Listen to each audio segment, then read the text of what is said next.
High command వల్లే తెలంగాణలో Congress ఓడిపోయిందన్నారు Congress senior నేత మాజీ కేంద్ర మంత్రి జైపాల్ రెడ్డి. కేంద్రంలో మోడీ, రాష్ట్రంలో కేసీఆర్ పతనం మొదలైందని విమర్శించారు. 3 ఏళ్ల నుంచి రైతులకు బ్యాంకులు అప్పులు ఇవ్వడం లేదని, వారు ప్రైవేట్ రుణాలు తీసుకుంటున్నారన్నారు జైపాల్ రెడ్డి. సచివాలయం పేరుతో కేసీఆర్ ప్రజాధనాన్ని వృధా చేస్తున్నారని, అసలు కొత్త భవనం అవసరం ఏంటని ప్రశ్నించారు. తెలంగాణ ధనిక రాష్ట్రం కాదని, కేవలం రెవెన్యూ మిగులు ఉన్న రాష్ట్రం అన్నారు. పెరుగుదల పేరిట ప్రజలను సమైక్యపరచాలి తప్ప విభజించకూడదు. We must have a unifying agenda, not a divisive agenda.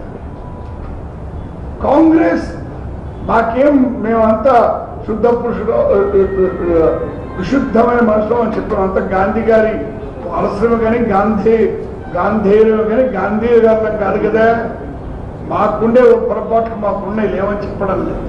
కానీ మేము ఎప్పుడు దేశాన్ని మతపరంగా కులపరంగా విభజించేటువంటి దుశ్చర్య చేపట్టాం. అది సగర్వంగా చెప్పగలను. కొంత హైకమాండ్ పొరపాటు చేసింది.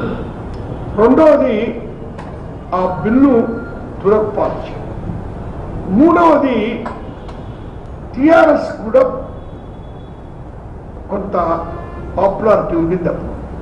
కాబట్టి అనుకోని ఫలితం వచ్చినా మాకు 20% ఓట్లు వచ్చినవే. ఆయనకు వచ్చింది 30%. ఆయనకు 200% వచ్చినట్టుగా మాట్లాడుతుండేంటి? 2004 ఎన్నికల ముందు కాంగ్రెస్ పార్టీ ప్రధానమంత్రి క్యాండిడేట్ అడిగేది. చెప్పాము ప్రధానమంత్రి